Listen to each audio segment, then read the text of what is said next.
Senta. Buscou, Heitor. Bom garoto, cara. Senta.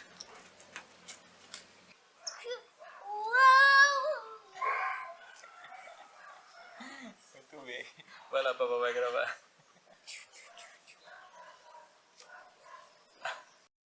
Bem, pessoal, como deu para perceber pela chamadinha, pelo título aí do vídeo, hoje o assunto é isso aqui, ó. É o cachorro do nosso refúgio, né? Mais precisamente eu vou falar sobre a importância do cachorro nos nossos planos, aqui, né, no plano Gobi, e vou falar um pouco também sobre a importância do adestramento desse cara e sobre essa raça.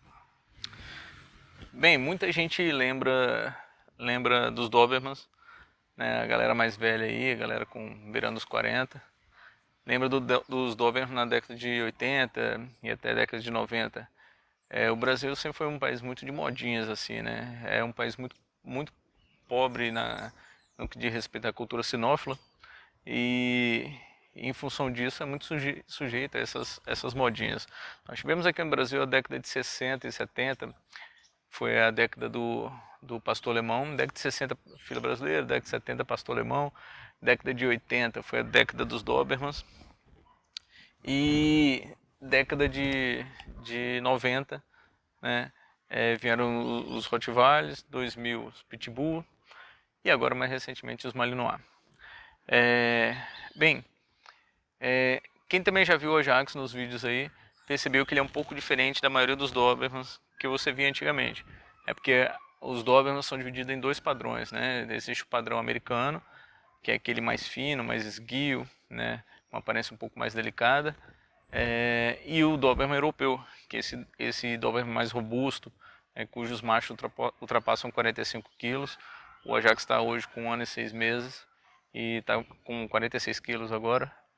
E tem a cabeça mais quadrada, mais forte, é um cachorro visivelmente mais robusto e mais voltado especificamente para a guarda. Primeiro, né, esses caras são importantes para a gente, a baba, que só os molossos sabem babar. Esses caras são muito importantes para a gente porque eles constituem a segunda linha de defesa na nossa, aqui no plano Gobi.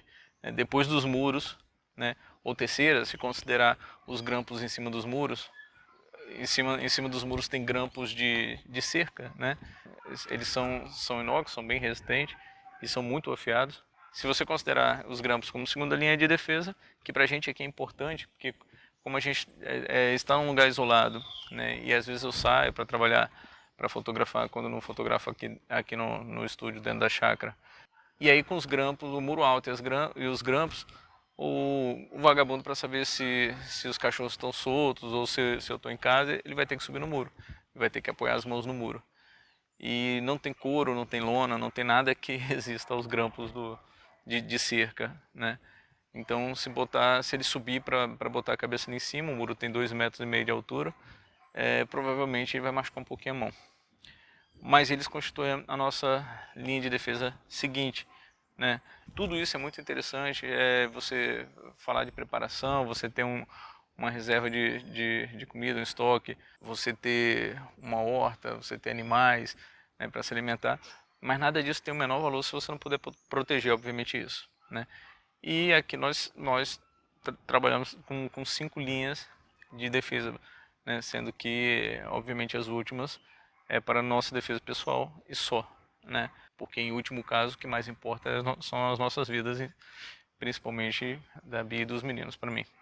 Bem, daí começa os nossos planos, né? O Doberman eu já criei aqui Tainu, né? Criei, participei de competições, eu adestrava, né? É uma vida que eu não quero novamente para mim, é muito trabalho, por nada, basicamente, né? Mas sempre foi uma paixão que eu tive. E nessas andanças, nessas competições, em competição internacional, eu vi o Doberman europeu, né? E posteriormente, morando na Itália, comecei a esbarrar mais com o Doberman europeu e fiquei apaixonado pela raça, sobretudo pela inteligência desse cara aqui, que é uma coisa absurda. Então vou falar primeiro um pouquinho da raça, né, do porquê que nós escolhemos Doberman. Doberman é considerado por muitos o super cão, né? Ele está entre os cães mais rápidos, né? Está entre ali o quinto, sexto cão mais rápido, está entre os 5 cães que pulam mais alto, está entre os 5 mais inteligentes, está sempre assim, entre o primeiro e o quinto em termos de agilidade, em termos de inteligência, de aptidão para o trabalho, de obediência, enfim. São animais realmente magníficos, muito fortes, que impõem respeito, o que é importante, porque mais do que a certeza de que ele vai agir na hora certa, é ainda mais importante a certeza de que a simples presença dele, a presença ostensiva dele, já possa inibir, né, qualquer possível ameaça, e funciona, né. E bem, optei pelo Doberman, né. Esse é o Ajax, ele tem 1 ano e 6 meses, né, ainda está em treinamento. Agora vem a parte do treinamento mais voltada para a guarda, especificamente para a guarda, para a defesa pessoal, né, dos meus filhos. E agora é uma idade boa, é 1 ano e 6 meses, ele começou a acalmar, já não é mais tão ansioso, né, como a Bia, a Brisa. A fêmea que a gente tem 7 meses, está com 36, 8 meses fez agora, está com 31 quilos, 32 quilos por aí. A última pesagem estava com 31 e um pouquinho, 31,4. E é muito ansiosa, muito agitada, né? O Ajax já passou dessa fase, já está muito mais calmo, né, cara? Por isso que a Brisa não tá aqui na filmagem. Se tivesse, ela tava pulando em cima de mim aqui. E ela tá lá atrás brincando com os meninos. Porque ela tem energia para gastar com eles. E isso é uma outra coisa importante. Muita gente pergunta, quem conhece o Doberman de tempos antigos, tem mitos e mitos e mitos. E aqui no Brasil sempre foi assim, né? Quando vinha a raça seguinte, criava-se um monte de mito para estigmatizar a raça da moda anterior. E um dos mitos, né, sobre esse cara aqui era que ele era muito inteligente, o cérebro crescia demais, crescia mais do que a cabeça, e ficava doido e tal. É mentira, né? É óbvio que é mentira, né? Esse cara tem a cabeça gigante, tá aqui, né? Essa caixa aqui cabe bastante coisa, bastante informação, mas ele não vai ficar doido por conta disso. O que aconteceu muito na década de 80, 70, final de 70 e 80 aqui no Brasil, é que o Doberman virou um coqueluche, uma raça coqueluche, e todo mundo queria ter, né? E chegaram a ver criadores que tinham mais de 200 cachorros produzindo, né? Era uma linha de produção realmente, né? Produzindo filhotes e vendendo e tal, né? E obviamente nada preocupado com a qualidade desses cães, nenhuma preocupação mesmo, realmente. Além disso, muitos de vocês devem lembrar, os mais velhos, na década de 80 principalmente, como que os cães de guardas eram criados no Brasil, né? Eles eram criados presos em um cantinho, num canil, nos fundos da casa, sem acesso a ninguém, era solto só à noite. Eu me lembro disso muito bem, eu era criança, e eu me lembro muito bem porque eu tinha um vizinho, o seu Agenor, e ele tinha 2 Dobermans, e era exatamente assim que era criado. Para você ter uma ideia, à noite ele tinha uma grade, né, na área de serviço da casa dele, ele fechava a grade primeiro, né, com a esposa dentro, para ir lá soltar os cachorros. Nem ela tinha contato. Isso até pode, de certa forma, funcionar para algumas raças menos apegadas aos donos, como por exemplo o pastor alemão, Rottweiler, são cães pastores. O Doberman não, o Doberman é um pincher, o Doberman Pinscher uma raça de defesa pessoal, é a única raça no grupo, né, de defesa, né, o resto é pastor e tal. E ele é muito apegado ao dono, à família. Eu criei a Akita, que é uma raça muito independente, né? Mas esse cara aqui chega, eu passei por um pouco, eu tive que fazer uma adaptação, passar por uma adaptação, porque eles são muito grudados na gente, mas muito afetuosos mesmo, muito, não desgruda, é chato, né, cara? São muito grudados na gente. E aí é um cachorro que depende dessa informação, dessa unidade familiar, né? E se você priva ele disso, obviamente ele se torna um cachorro vai se desenvolver um cachorro com um desvio comportamental, porque ele não tem função, ele não sabe o que proteger, ele não tem razão de viver, né? E isso é fundamental para, na verdade, para todos os cães. Cães de trabalho têm que trabalhar, eles têm prazer nisso, né? eles precisam de atividade, né? Então tem essas características que as pessoas adoram ignorar no Brasil, dizer que tudo é criação, mas não é, e não é mesmo. E aí eu já ouvi coisas do tipo, por que comprou, por que gastou 3 mil, por que gastou isso e aquilo, podia ter adotado, tanto cachorro para adotar. Poderia, possivelmente eu acharia um cachorro magnífico para adotar, com características parecidas. O problema é que eu teria que adotar, alimentar, cuidar, começar a adestrar, preparar, esperar alguns meses para ter certeza se ele ia servir ou não. Com as características que eu esperava, possivelmente eu adotaria uns 800 cachorros até encontrar quando eu poderia comprar um cachorro que eu sei que as características são exatamente aquelas. Então, sem aquele mimimi de adoção, vão romantizar a adoção e adotar é lindo e vira-lata é lindo e tal. Por mais que eu goste de cachorro, por mais que eu goste de um vira-lata para brincar, né? Quando o assunto é sério, eu não vou perder o meu tempo, perder meses, né? Tentando preparar um cachorro que simplesmente não vai realmente servir para aquela função.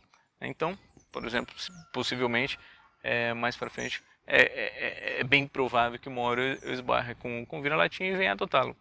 Mas, com certeza, eu não estaria esperando nada dele como eu espero do Ajax e da Brisa. Bem, para a gente é importante, para o bom convívio, na verdade, de qualquer cachorro com qualquer família, é muito importante não só o adestramento é quase uma brincadeira, mas é muito importante a educação. E para cães com personalidade forte, como os Doberman, é preciso ter personalidade muito forte para educá-los, porque eles vão viver aí entre a gente 10, 11, 12, 13 anos. Para um bom convívio ao longo desses anos, é muito importante que, obviamente, eles saibam conviver em família, dentro de casa, ter cuidado com as pessoas, com as crianças, saber lidar com visita, essas coisas. Para a gente isso é muito importante e a gente exige muito dos cachorros nesse quesito. E aí sim, depois, porque toda a parte de defesa e guarda dele é nato, né? Tá aqui dentro já, né? Esperando o momento para vir à tona. Vai pegar o pneu dele de brincar. Esperando o momento de vir à tona. Mas ainda assim é importante para mim um adestramento de guarda, né, com alguns comandos. E alguns comandos para mim são importantíssimos.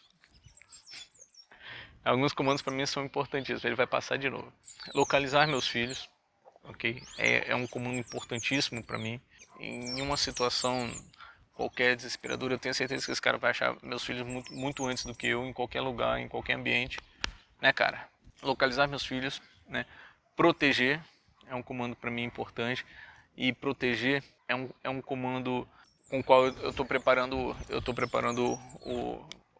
eles, né, no caso por enquanto só o Ajax, né, aonde ele se prostra ao lado do meu filho, né, e impede qualquer pessoa de se aproximar sem, né, avançar. Então ele acendeu aqui os refletores.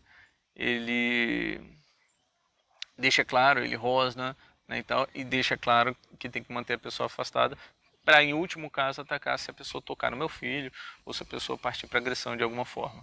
Isso não vai vir com a natureza. A forma de se portar nessas duas situações não é natural, e para isso eu preciso de adestramento. Para a gente eles são raças magníficas, são animais magníficos que estão na nossa casa por um propósito, não é simplesmente e hoje nós nem poderíamos nos dar o luxo de simplesmente ter um cachorro desse porte para alimentar por alimentar, né? Eles têm um propósito, eles têm um trabalho, eles têm uma missão a cumprir. Bem, pessoal, então é isso. Eu queria apresentar os nossos guardiões. Essa é a Brisa, tá vendo porque ela dava presa, né? Tudo bem que eu acabei de soltar ela da parte de trás lá. Ela tava brincando com os meus filhos. E os dois juntos. Eu resolvo rapidinho, peraí. Aqui. É isso. Os Dobermans fazem parte do plano Gobi. Tem seu papel a cumprir, como todo mundo aqui. E espero que tenham gostado. Só muito chato. Que foi, neguinho?